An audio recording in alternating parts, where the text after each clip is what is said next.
Welcome everyone. Thank you so much for joining us today on a lecture with Frits Bussemaker on accountability in the digital age.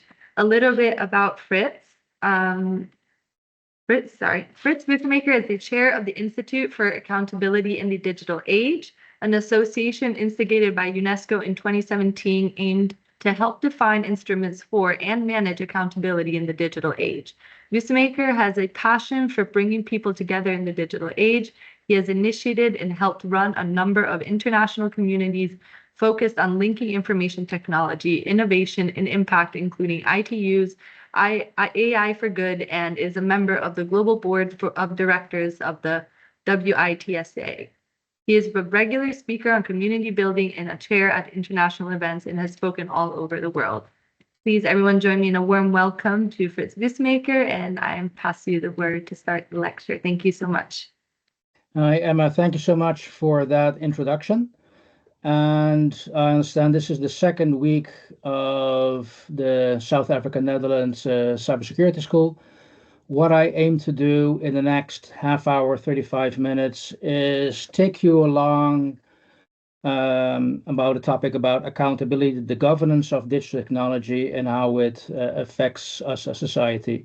Let me share you my screen if you hold on for a second. And there you have Perfect. my screen. Yeah. So we're going to talk about accountability in the digital age, and I will be doing that as chair of the Institute for Accountability in the Digital Age. And over the next half hours, I'm just going to share with you some observations. And also, I would like each and every one of you to follow this session not only as a professional or a future professional, but also as a private person, because I want to also ask you about your personal judgments, what's happening. Because in this presentation, we'll talk about ethical, legal, and societal implications of how technology is developing and what should we do about that. Okay. Don't know who of you recognizes this, but this is the very first website ever built by Tim Berners-Lee.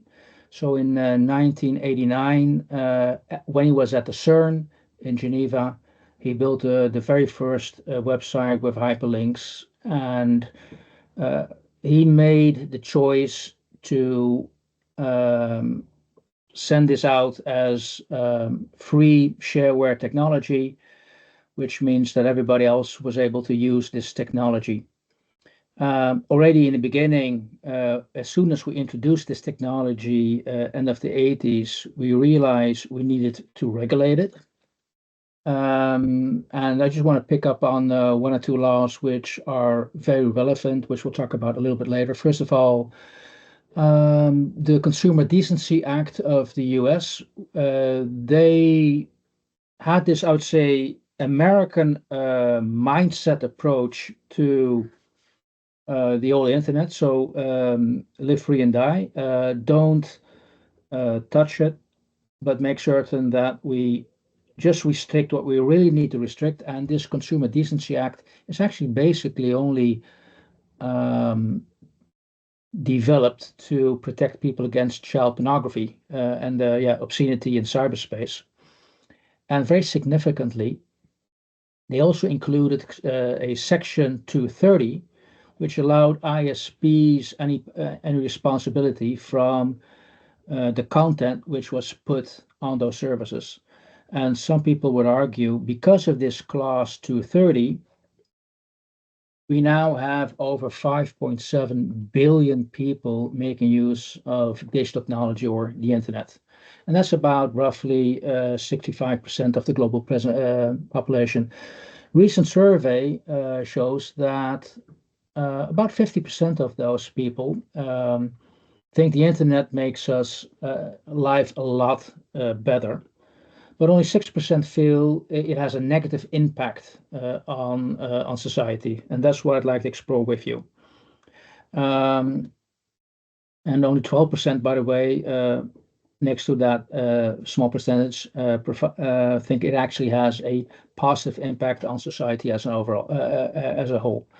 So, who is using the internet? What's happening? That's what I want to talk to you about. Now, I realize this is a South Africa Dutch cybersecurity course, but I'm going to give you a couple of examples around the world, starting off in Europe, what's happening. And that's first of all the GDPR law, which came into effect in 2018. So in 2018, GDPR was a law which introduced by the European Union to regulate privacy. This basically it's known as the right to be forgotten. If you feel that something on the internet about you should not be there, you have the right to take it out. Now that is in itself a great law to have as a citizen, but I want to point out what the issue is with this law when you realize that this law implicitly assumes we're making use of a relational database, one place where you store information. And so if you want to take it out, take it out. But what happens if we introduce a blockchain? Then all of a sudden, we have an issue because blockchain is designed as such a matter that once you store it in the blockchain, you can never ever take it out. So it has a legal implication. So how do you deal with a right to be forgotten as one law and making use of a blockchain? Now, arguably, at the time this law was produced, we hardly had a blockchain, but we had to think about what are the consequences of having such a law in place. Interestingly, what did we do in the Netherlands? In the Netherlands, we realized if we throw away the blockchain key, then by all pragmatic reasons, that blockchain is lost. We cannot access that anymore. But the Germans took another approach. They were looking a little bit into the future, and they realized that we have this technology called quantum, which is coming to us, quantum computing. So maybe in the future we would be able to replicate that key using quantum computing for the blockchain we threw away. And today there's already proof that yes, quantum should be able to do that in the near future. So that means where the Dutch took a very pragmatic approach to okay, throw away the key, you can't access it anymore. The Germans said, we're not going to allow you to lose blockchain because potentially in the future you can access the same information. So what I want to show you with this example is basically I would say the issue you have with, on one hand, having technology, and the other hand, a governance system which tries to regulate that technology. And one of the reasons why our institute was founded is basically because, well, of this situation. And this is a quote from Michael Rogers, commander of the former director of the NSA, basically said, technology is moving so fast that it's outstripping the legal and standards framework. So that is issue I want to talk about, the governance of technology, where it's moving faster and the legal framework just cannot keep up with. So I want to take you through a couple of examples of where technology is changing the world and leave it up to you to think about, okay, what does this mean for us? Well, we see we're middle of the fourth industrial revolution. If you think about what the World Economic Forum is telling us, and that means that in this fourth wave we're in, the world is becoming cyber physical. So it's basically affecting the technology affecting almost any aspect in our life. So it's something we really need to think about what's happening. Okay, some examples. So what's happening in the world today? And it's important to realize the actors are changing. Now, if you live in the Netherlands a couple of years ago and you would be driving on your car on the road, you would see this sign telling you where is a traffic jam or where there isn't a traffic jam. And it would tell you, hey, there's an alternative route to get from A to B. This system is developed by the Dutch government the data is owned by the Dutch government and it's shared with society, and it's basically helped to reduce congestion and therefore save energy and a lot of other clean air reasons why you want to do this. However, agents are changing, actors are changing, because I think today those signs, they're not there anymore, but they've been replaced by our mobile phone. So the Google Maps we use, the Waze systems we're using are now replacing the way we're getting from A to B and it's telling us where the congestion is and how to avoid that. So we have it in the palm of our hands, but also we have to realize that the actor responsible for the decisions we take as an individual has changed because of that. Give you another example, and then we'll discuss the consequences. So I believe this is one of the standard banks in South Africa. And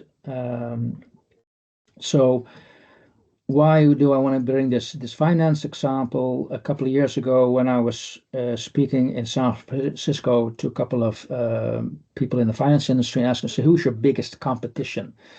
And they were talking about other banks in their area. Some were talking, okay, maybe the Bank of Bombay or the Bank of China are becoming our threatening banks. But when I asked them, so what do you think about a system like M-Pesa? First of all, I was very surprised that these executives of the finance industry were not even familiar with M-Pesa.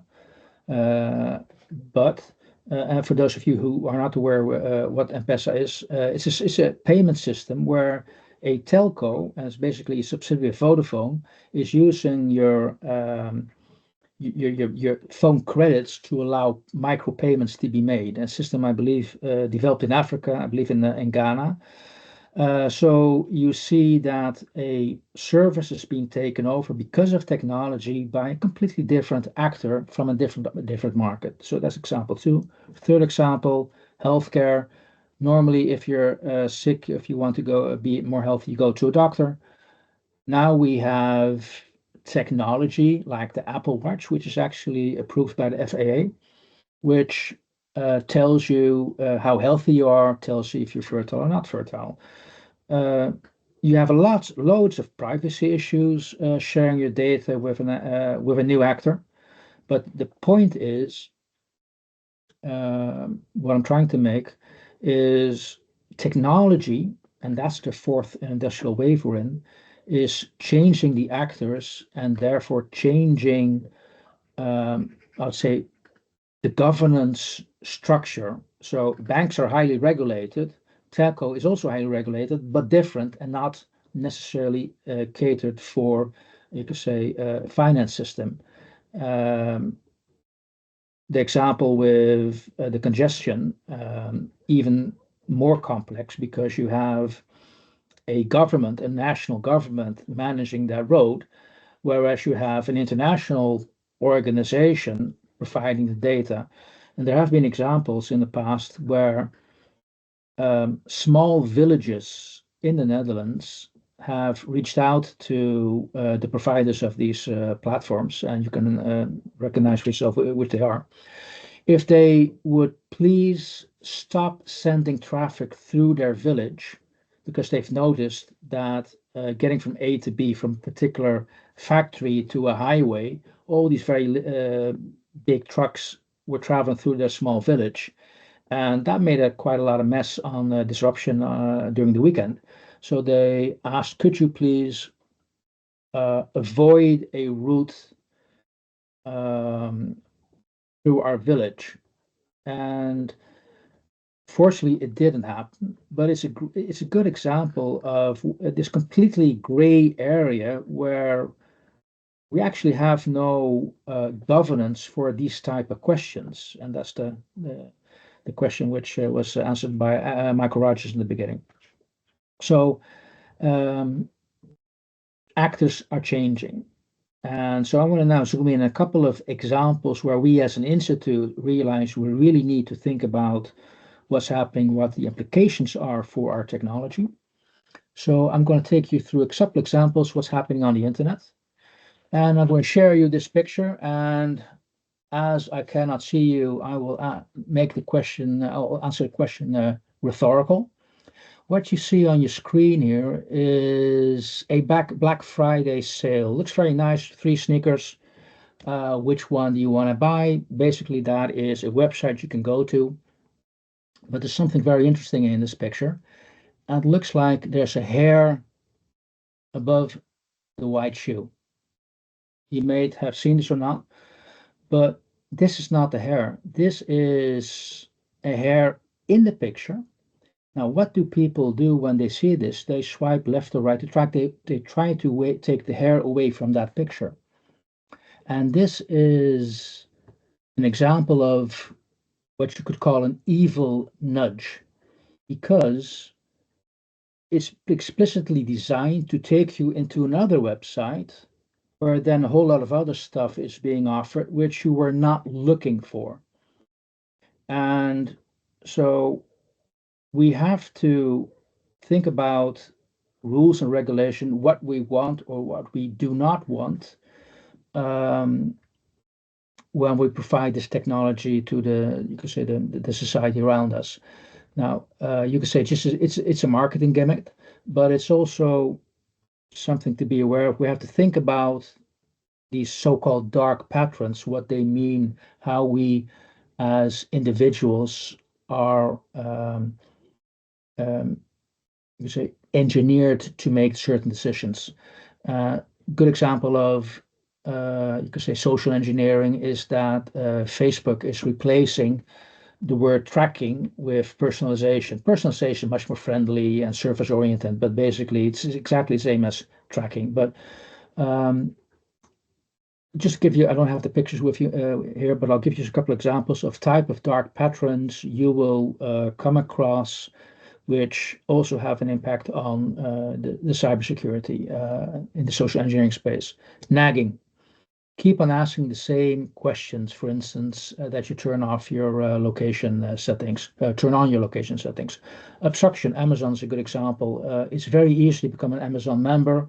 It's almost impossible to shut down your Amazon account.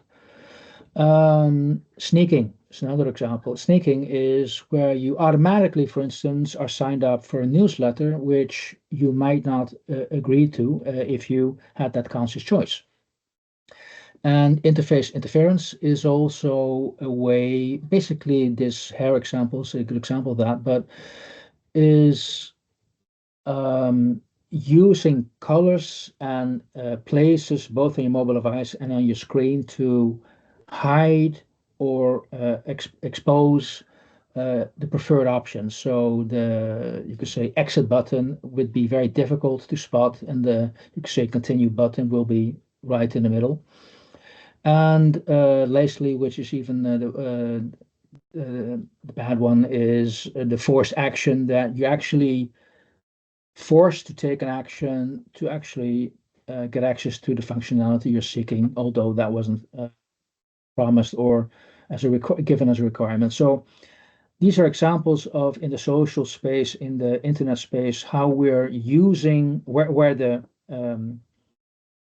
supplier, the builder of the website and the technology is using that technology to, with social engineering, steer you in to make a particular decision. Now, when it comes to buying sneakers, I would arguably say, okay, that's not, it's not maybe good, but it becomes bad when you realize those same techniques have also been applied by Cambridge Analytica using the Facebook data.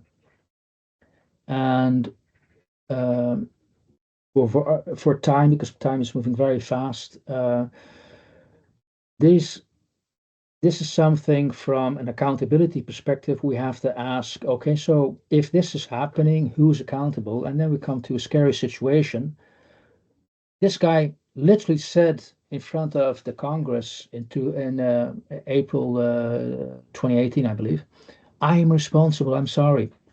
Uh, should not have allowed Facebook data to be used and manipulate an election, because that's basically what's happened there. Unfortunately, the people he was talking to at Congress um, were not aware of the implications of his admitting to guilt. So that means even 8 years ago, he did admit to, okay, I should not have done that. The clause 230, which I talked about way in the beginning, it still exists. And I know there is talk about maybe replacing that, but this is one of the issues where we as an institute feel we really need to pay attention how we're going to resolve this. So moving to some other applications now. So what's happening today in the AI space? Now, I can talk about a lot of AI, just a couple examples. Obviously, as one of the co-founders of AI for Good with the ITU, I do have to point out that AI in general, I believe, will benefit society. It will make us much more productive. It will free up a lot of resources, people to do other more meaningful things than the tedious day-to-day tasks you can automate.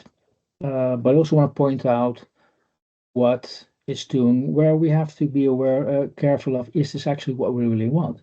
Now, this is one example I'd like to give you. So we've been talking about autonomous driving for some time now. It's still not there yet, and I think it's going to take some time to get to self-driving cars.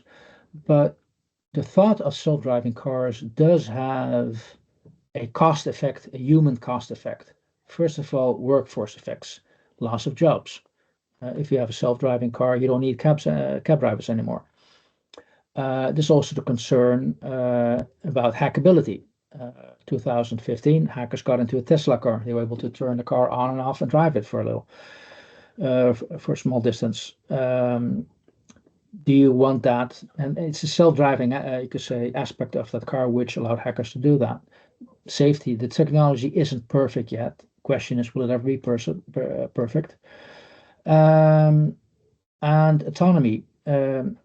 If there's still, because there's still no 100% autonomy yet, and as humans, we might assume technology sometimes can do more than you could say the technology actually can. And I mean, there's been a driver killed just seconds after he turned off autopilot because they assumed that, hey, the car's going to drive itself. So it's a combination of, you could say, safety and bad user user interface. But the point I really want to make why this is also an issue from a legal perspective.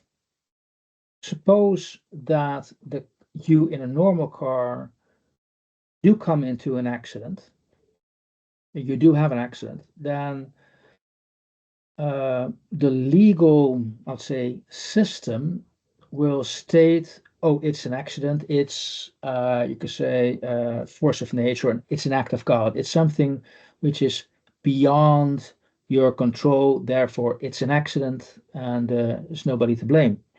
But you know what's interesting when you talk about a self-driving car? If a self-driving car is an accident, that applies somebody made a decision up front what action that car should take given the circumstance that car is in. Because a car needs to be programmed.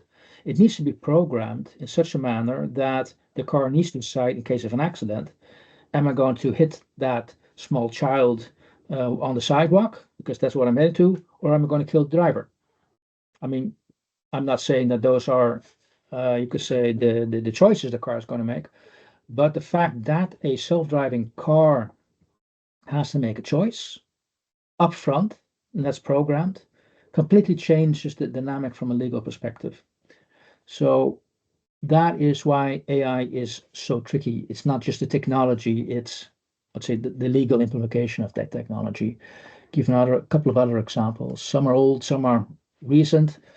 I just wanted to include this example of AI and patents because this is a very great South African example. Dabus is the name of a non-human AI device, which actually is the very first non-human which was awarded a patent. It was awarded a patent for the design of a particular package. Won't go into details what that package, how the package is designed or not, but it's interesting to see that because South Africa awarded Dabus a non-human a patent as a consequence, both in the States, both in Europe, the European Patent Office held a debate. Do we actually want to go down that path? And they came to the very principled solution. We will never ever allow a non-human to own a patent. So jury's still out, at least on a global level. You now see that somewhere in the world, AI engines are holding patents. And with interesting observation. This is a picture I took of Sophia, one of the first robots, humanoid robots, with a very heavy AI engine behind it. But it was also the very first robot, non-human, which was given an official position within the United Nations. It's also the very first robot which got an official citizenship by the Kingdom of Saudi Arabia. So it's interesting that we're starting to treat, if it's a gimmick or not, it's up to you, but we're starting to treat non-humans as if they were humans by awarding them citizenships and giving them roles in organizations. Science, a little bit of an old example, but it was a Swedish researcher who, just when ChatGPT was introduced to the public audience, she asked ChatGPT 3, hey, could you please write a paper on yourself? And she realized this paper written by ChatGPT 3 is actually sound enough to be judged by peers and be recognized as a scientific paper. Now, that's just a couple of years ago. We're already at ChatGPT 4.5 coming out soon, and 5 is on its way, with loads and loads of more capability as a Gen AGI tool,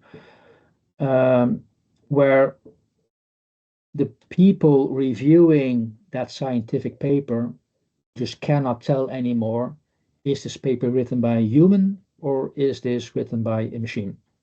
It's not possible anymore.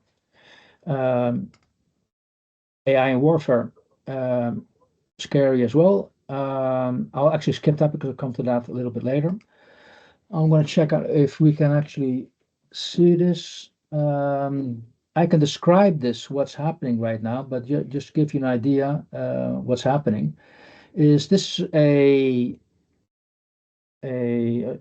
art project by a Belgium artist? It's called The Follower, Dries de Porter.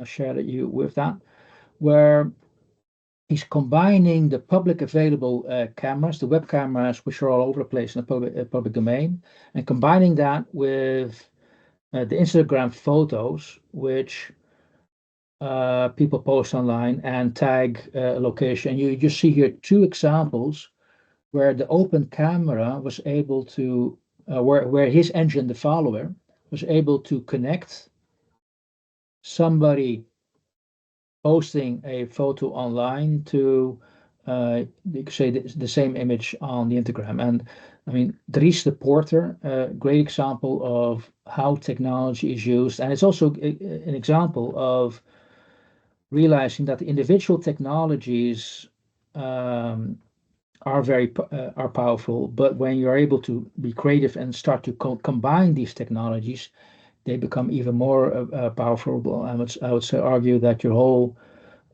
privacy is completely vanished if this is allowed. Should we concern? Yes, because now we've been talking about AI as if it were almost human-like, but it's not at all human, and that's been confirmed also by Vint Cerf, founder of the internet. And I was talking to Vint a couple of years ago and asking what is his major concern with AI. Basically, he gave me this quote, stating that the big issue with AI is all a matter of mathematics. It doesn't understand context. It doesn't have a conscious. It's just you could say trying to identify the most likely answers based on data.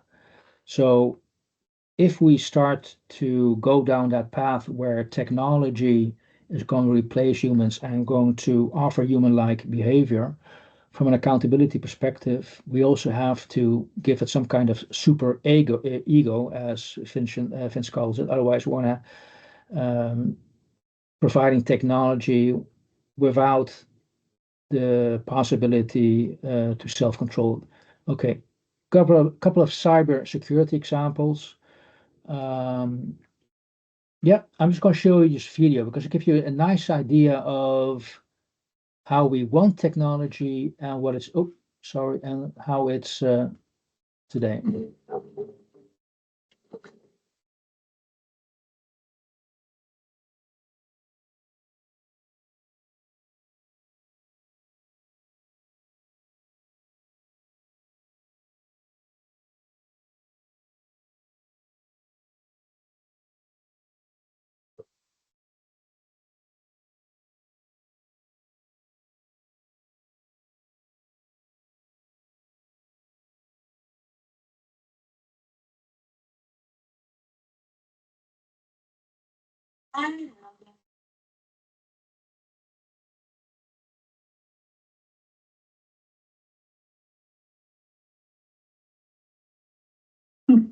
Curtains, lights, doors.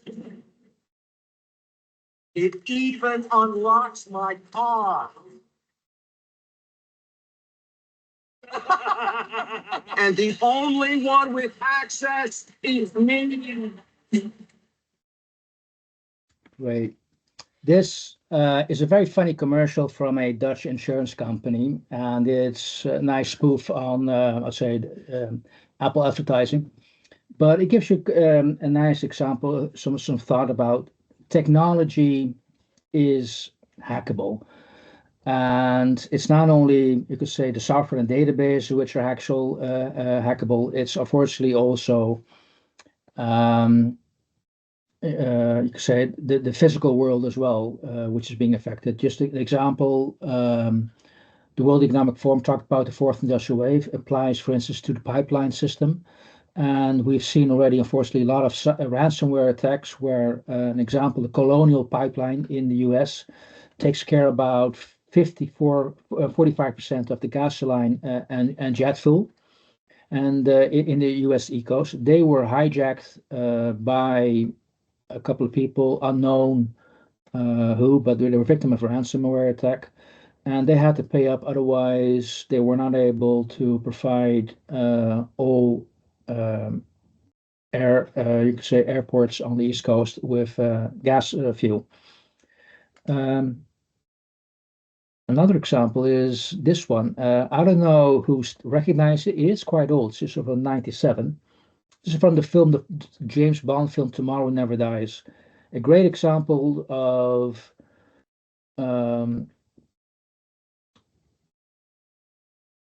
actually how they were manipulating GPS to actually assume on the radar screen that the boat was not where it was not. It's all fiction, but this picture, why is it relevant? Because it started to become reality, almost assumption of reality, when this happened. And I don't know who you remember. I hope so. The Evergreen example, but over 300 vessels were stuck on both ends of the Suez Canal, and that prevented about 9, almost 10 million worth of trade not happening. But as a result, Cyber Global, the Allianz Global Corporate, one of the biggest insurance companies in the world, they released a report, Safety and Shipping Review, where they assumed that the James Bond idea from almost 30 years ago could be a reality. And now we're in a situation where, because we don't know exactly why this happened, and it's not clear yet what actually happened with the Evergreen, but the fact that we're now thinking about protecting our ships and insuring our ships for a cyber attack with these results is a result of that technology is allowing us to do that. Okay, I'm going to skip this video, given the time, because I'll talk about accountability. As mentioned, we have that growing gap. So that was also a concern which UNESCO had. And UNESCO called me and said, hey, can you help organize a global discussion, a multi-stakeholder discussion on accountability? As we set up the institute. Why accountability? Because it's the fundamental point in attempting to address where does the buck stop? Because once you have identified accountability, it's the fundamental basis where you can then also ask yourself, okay, what's fair, what's reliable, what's how are we going to regulate privacy and security, inclusiveness, transparency, and also accountability is a human issue, not a technology issue, something we cannot delegate to a machine. It's something we need to do as an individual. Accountability is much needed. Now, mentioned, I'm part of the AI for Good movement. It is mentioned during the very first events we had. I'm just showing you some pictures of the main audience where keynotes from Microsoft and Siemens do mention we need to have accountability. This is a picture I took when I had the opportunity to ask Newt Gingrich, former Speaker of the House, and stage a question. And I asked him, hey, you're a lawyer. What's your idea with accountability in the digital age? How we're going to organize that? And his reply was, it's just like a car. It took about 10 years to you could say, implement a rules and regulations for a car. And there were about 150 people in the room when I asked that question. And so the principle of comparing it to the car 100 years ago, I'd say 2/3 of the room said, okay, fair enough. It's the same thing. Unfortunately, I think the big mistake he made and a lot of people in the room made, we cannot afford to have those 10 years to implement technology just moving too fast. And all the examples I just gave you is for me proof that we're moving very fast. And I realize I'm not moving fast enough, so I'm going to head off to what are we doing with the Institute? First of all, um, we're bringing people together from all over the world to talk about what are the possible solutions and can we agree how we're going to have that discussion. So in the Peace Palace, we had FinServ, we had Hulen Zhao, Secretary General of the ITU, we had the president of the biggest IT agency in the world organizing the session in Las Vegas there. Gary Shapiro is sitting there. And it's also where UNESCO confirmed we want to make use of the Rome-based principles, which are now called Rome-based X principles, to have a discussion on how are we going to regulate technology. Okay, so we written a charter which people signed up to.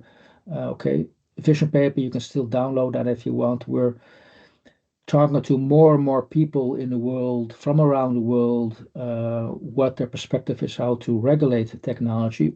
Comes down to we need to identify 21st century instruments for a 21st century issue, because the 19th, 18th century issues of legal and is not enough anymore.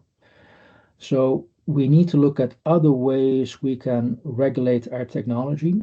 And one of the key things we're seeing right now is actually using AI to govern AI.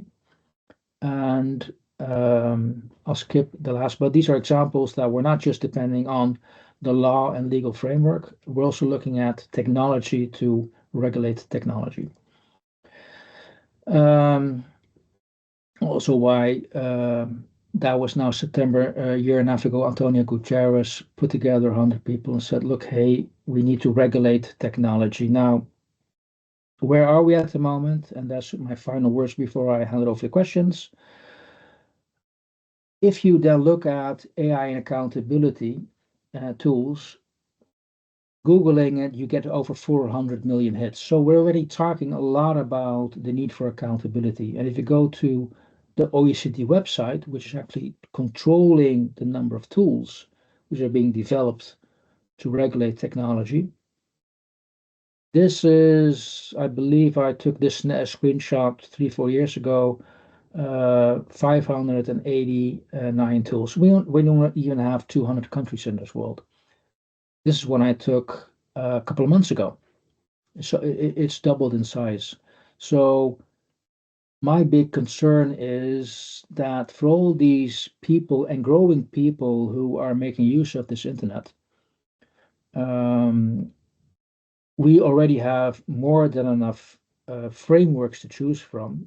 But I urge everybody to think about how can we start to connect all these frameworks, because I understand that they need to be culture relevant, industry dependent, but where does it all tie in?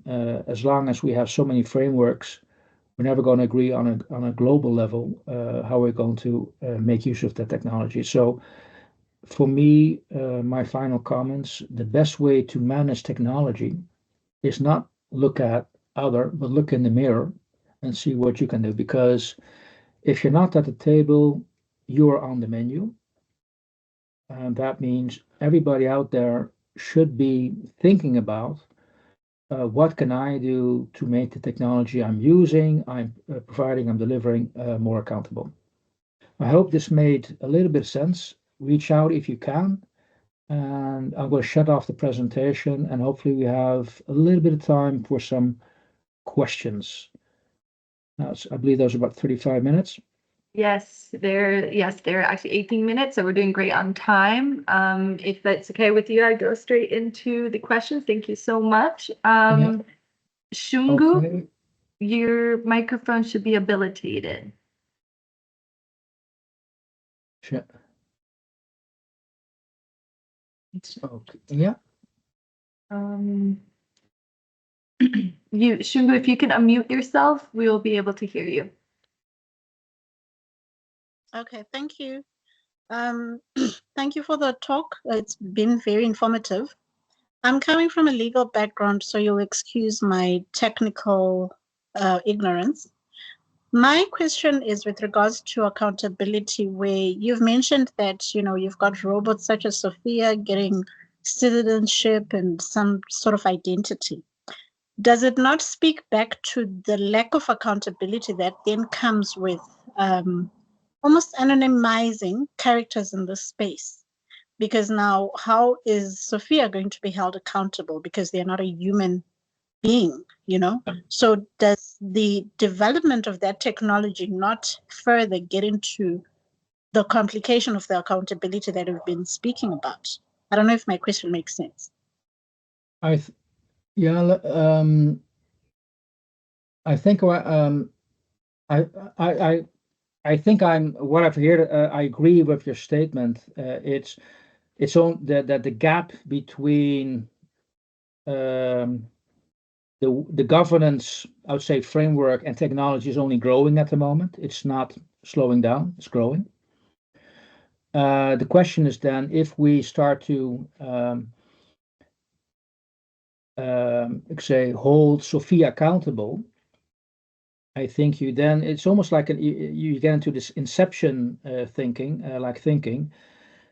You cannot hold that technology accountable. Then you have to ask yourself, should I hold the developers of Sophia Anderson, for Henderson Computing accountable, or should I hold Saudi Arabia accountable because they gave Sophia a particular citizenship and rights which come from having that citizenship. This is a discussion very much for, you could say, the legal experts out there. And if you're one, this is not a technology debate we're having at the moment. This is a legal, human, ethical debate. Who is responsible for what? And so the question should not be, I would say, addressed from a technical perspective. I don't know if my reply makes sense to your question, but any feedback and comments on that so we can clarify it a little bit more? Yep. Thank you. Shungu, I'm not sure where you've gone, but I will move on to the next question to Andre. Shungu, you popped back. 1 second. Yes, unmute yourself, please. Thank you. So the clarity, the clarity I would be seeking is to say, Because obviously behind Sophia, there's a human brain functioning. So I think you've partly answered it to say we're now having to task ourselves with identifying who we trace it back to. Is it the country in which Sophia has been granted citizenship? Is it the developers? Is it whoever the brains is behind Sophia?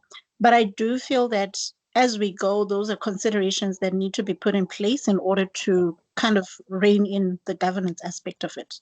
But thanks for your answer. Sense. Yeah. Maybe a more general remark, which I want to share a bit to make this question a little bit more complex, providing an answer, is realize I'm giving this answer from, I would say, my Western perspective, how I view technology, how I view machines. Very briefly, almost 40 years ago, we had the film The Terminator. The Terminator, when that film came out with Arnold Schwarzenegger, gave us a very dominant view or image of what a machine looks like. It was us against the machine. And James Cameron, the director of that movie, in a People magazine article of 2 years ago, he basically said, "Look, I warned you against the machine with my film," which is interesting because the same kids who watched that movie are now policymakers and now in the government making decisions. So if they grew up with that Terminator image of technology, you're going to be scared of technology. Why do I state this? Because if you know, all of a sudden go to Asia, Japan, for instance, they have a completely different perspective of what a robot is. They did not grow up with the Terminator movie. They grew up with Hero Number 6, which was a very friendly Big Brother type of robot, which would give you chicken soup if you're ill and a shoulder to cry on. So if you grow up in a part of the world where you have a completely different perspective of what you feel a robot can do or not, you might have a different answer to your question, who is responsible for what. So my point is that answer that question can only be answered in a particular context of culture and location. And I can tell you, depending on where you are in the world, you'll get a different answer. Just like Germany and Holland, you could say, had a different answer, a reaction to the whole blockchain, you could say, yes. Okay, number of questions is still there. So Emma, I'll leave it to you to guide that. Yes, indeed. So Andre, if you want to unmute yourself, you can ask your question. Thank you. Thank you very much. So I've got a two-pronged question, but firstly, I firmly believe that once data is on the internet, it's never gone. Because you have no control over who, let's say, scrapes a website or takes a screenshot, that type of thing. But do you believe that with the technology available today and the laws that we have in place, that you can ever be sure that your data will be scrubbed? I've been looking at stuff like the deep web as well, normal terms and conditions when you sign up to stuff. You give them the right to use your data.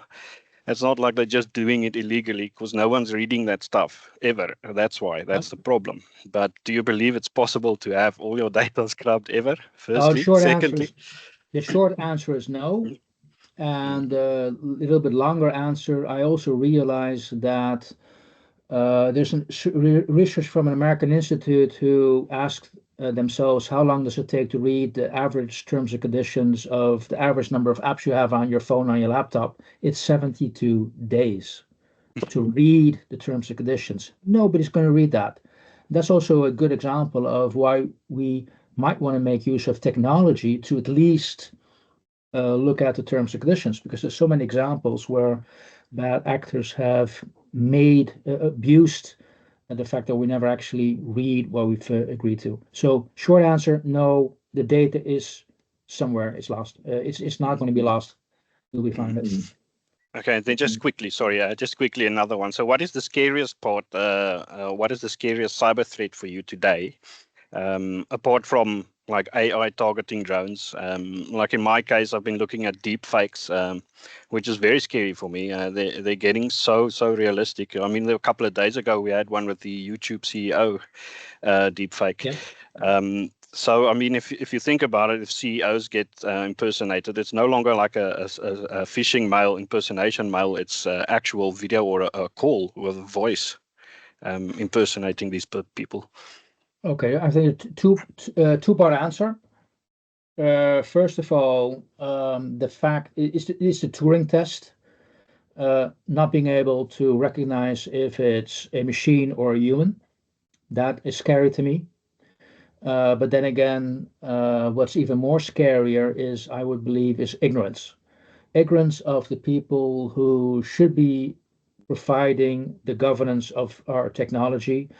And in my work, I come across a lot of policymakers, governments, and it's the ignorance of not really knowing how this technology works, which I find scary, because if they know how it works, there's going to be much more effort to rein in what it's capable of doing right now. Thank you so much. Thank you. Takunda, let me unmute the mic. Okay, you should be able to turn your microphone on now. Hi, I have a question, particularly on accountability in AI development.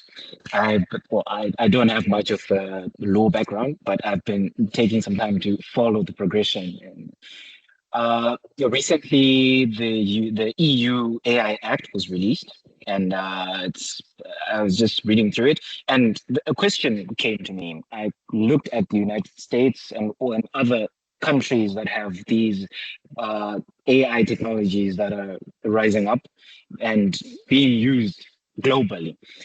And the question that I have is, are we prioritizing financial gain and advancement of this AI at all costs without actually looking fully at the potential consequences of very little regulation of that development, and who should be held accountable if something goes wrong? Because already we have situations where the hallucinations of if we follow the development of Gemini AI, from Bard to even when it's now, it's the previous version of Gemini, and it's just picking up information and spitting out information that was inaccurate and in some cases malicious in response to some simple questions. So is it a situation where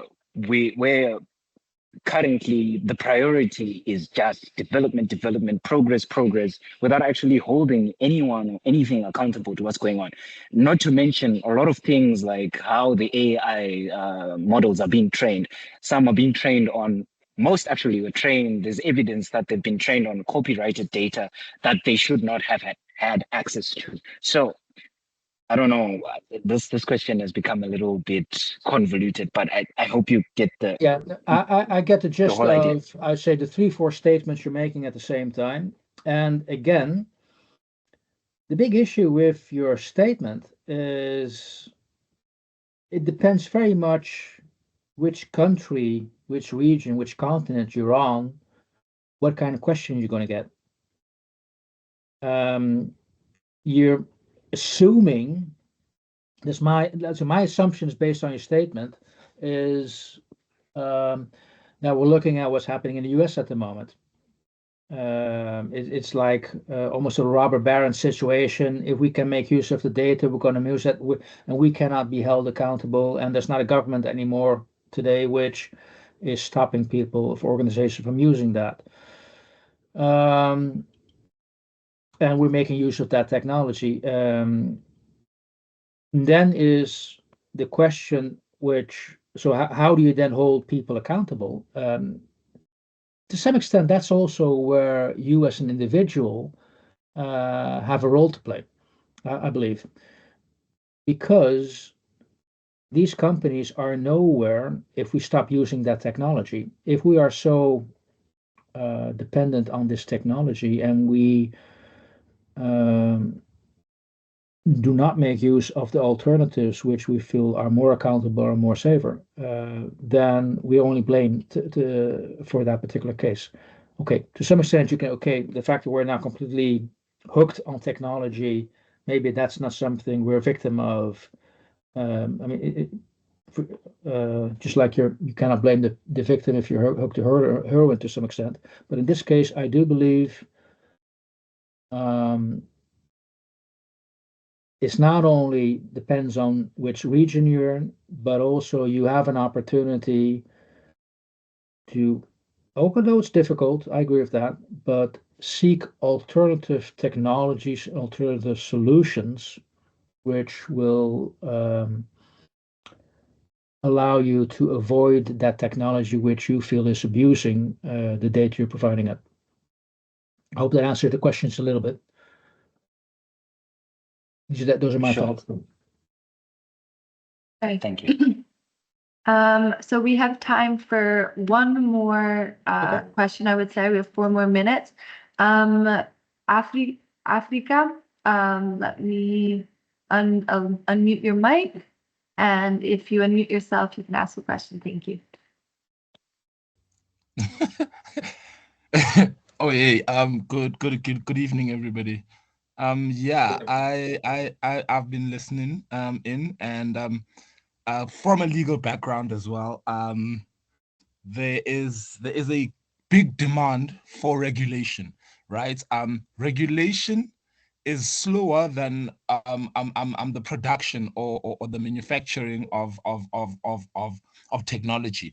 So when you look at the gap, it's actually quite huge, right? And I'm thinking to myself, okay, accountability, because that is the first thing. I mean, you're talking about giving a program citizenship. So clearly, that citizenship comes with you having to treat that AI as a natural person, right? You need to be, it needs to have rights, it needs to exercise a certain kind of right. So that obviously means it has to be regulated. So the GDPR has regulations, and I am of the understanding that the GDPR is there as a foundation to at least give us a conditio sine qua non, a point of departure as how to deal with most of these regulations. So when you start speaking about Terminator, it really brings to perspective that, hey, look, we really need to start thinking about the ignorance of people. Like, okay, so we are ignorant, but every time you go onto a website, the GDPR is there to actually regulate that site in terms of, especially your official sites, in terms of the fact that there is a contract, there is a consent that you need to give in order for somebody to use your data or to provide your data.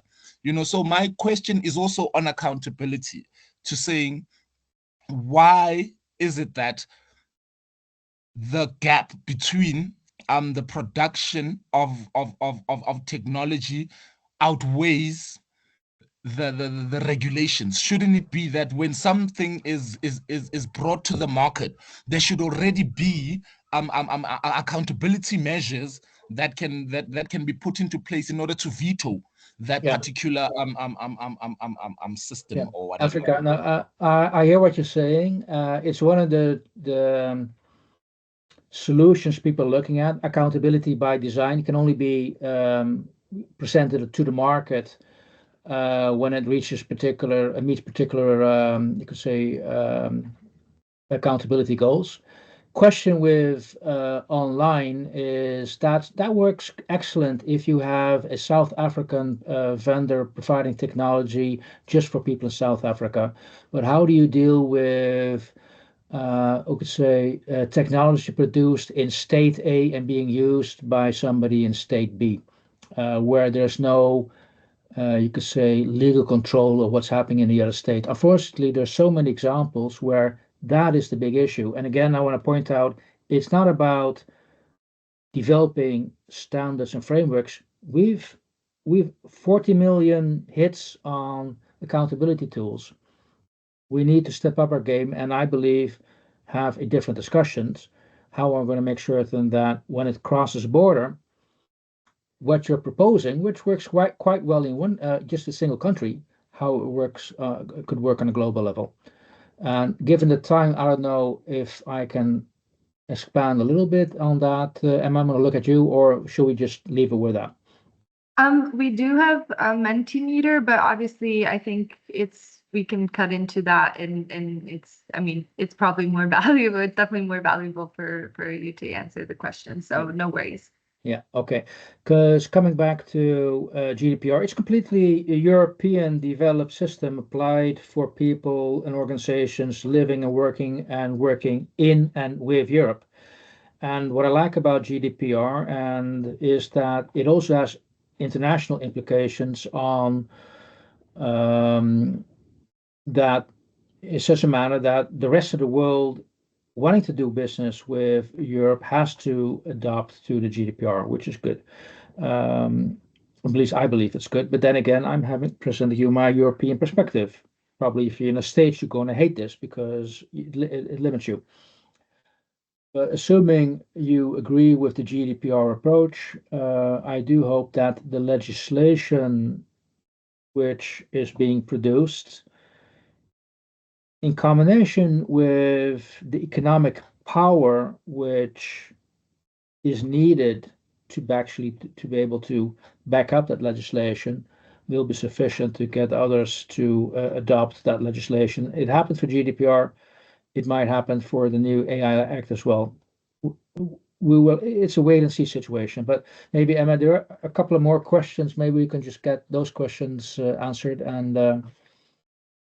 Yeah, absolutely. We've got still about like 8 more minutes. So coming up, Pamela, if you could unmute yourself, please. Thank you. Thank you so much. I apologize if this is not a technical question. Coming from an international relations background, I was particularly interested in asking a question related to data governance, or something that I think is becoming increasingly pertinent for data governance, or the data governance debate, particularly in the global South. There are growing concerns over data coloniality, the idea that in the digital world, there's a replication of historical patterns of extraction and exploitation and control. And many countries in the global South are pushing for national data sovereignty policies. And I wanted to ask if data sovereignty is a meaningful form, if you think data sovereignty is a meaningful form of resistance, or if it could possibly reinforce digital authoritarianism or state surveillance, especially given the techno-feudalist world we live in. Got your question. I believe the solution is with the data and not with the algorithm and technology, because without the data, the algorithm is useless. It needs that information. So if you somehow are able to manage that data, I think you're good. And I also want to point out to an initiative by UNESCO called Internet for Trust, I4T. They developed a global knowledge network where they're actually bringing together a large number of scientific institutes in the world to look at how can we develop a internet for trust, which addresses the questions you just raised as well. And last year, there's been a very, very significant focus to get international think tanks from the global South to be part of that initiative to make it not I'd say, Western society dominated think tank. So and that's been successful. So you have a voice in providing guidelines how to deal with your data. And I would recommend maybe somebody cover that in a later lecture, but what the Internet for Trust can do there. So yes, data is key, in my opinion. All right, thank you. Thank you. The next question is Thuso. You're unmuted. Good day, everyone. Good day. I just want to ask this question. At the moment, between AI ethical and unethical cybersecurity practices, which one is gaining more advantage? as like most instances now, threat actors can use AI to code malicious code. So I just want to know what is done to neutralize this issue. That's my question. Thank you. It's a very important question. I do not have the facts to answer what development is leading. I don't have that knowledge. I can tell you that your question again is the answer is in the eye of the beholder. And what I mean by that, what's ethical for one may be unethical for another. So again, your question is therefore such a complex question to answer. So unfortunately, I can't help you with the particular question. Just realizing different people in the world will give you a different reply to what's ethical or unethical. Sorry, I can't help you there on this for now. Okay, thank you. Let's see. Next is Chanda. Chanda, you are unmuted. Hello. My question is simple. I just wanted to find out, in unforeseeable future, do you think that artificial intelligence may become sentient in unforeseeable future? I did not, Emma, can you help? I did not really was able to hear that question. So from what I understood in the foreseeable future, but then you cut out, could you please repeat? I'm saying in unforeseeable future, do you think AI, artificial intelligence, may become sentient? Oh, it becomes sentient. Your guess is as good as mine. What's the near future? What's sentient? I do not know, and I'm very reluctant to make a prediction. Sorry, Africa, but I have to be very honest. Sorry, I can't help there. Okay, it seems Last like one? I think that's Chanda. That is the Yeah, last yeah. one. Let me see if there's any Q&A questions, but it should be all covered. Maybe just one more if we have 2 more minutes. How does political influence of sanctions have impact on accountability? Because in some instances, well-established economic powerhouses tend to sanction countries, and I believe that leaves room for cyber threats or open doors for cyber threats, as most of cloud or storage facilities are US-based companies, for example. Oh, where people, I would say 10, 15 years ago, look at the whole spring revolution in North Africa, assume the internet is going to provide more democracy, more freedom. Unfortunately, I think we now see that because we have a difference in technology dependent on where you live, it's actually increasing the differences rather than decreasing. So if you live in the Europe, in the Netherlands, very happy you have the best broadband you could say out there in the world.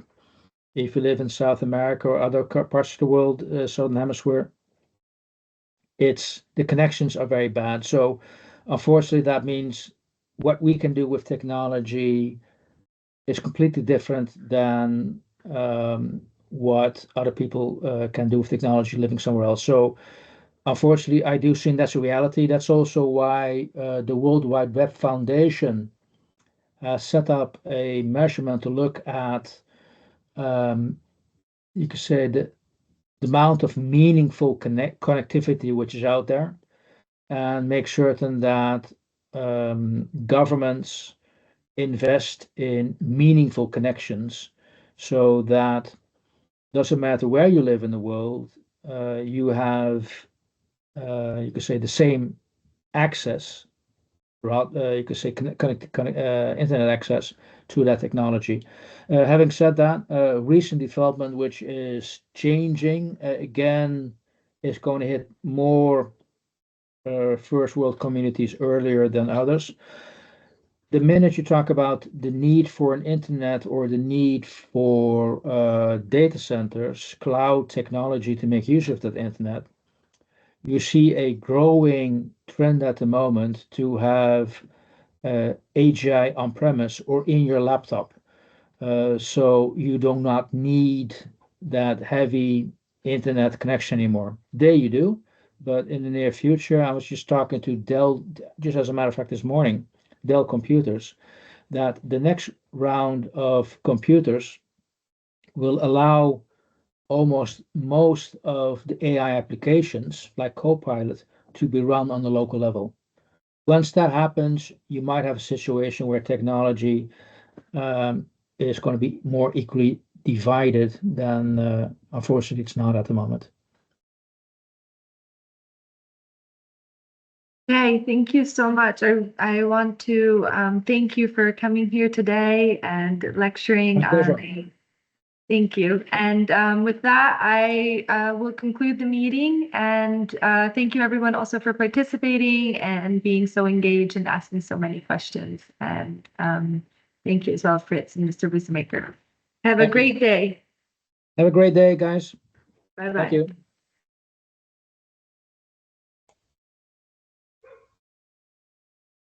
Start the recording.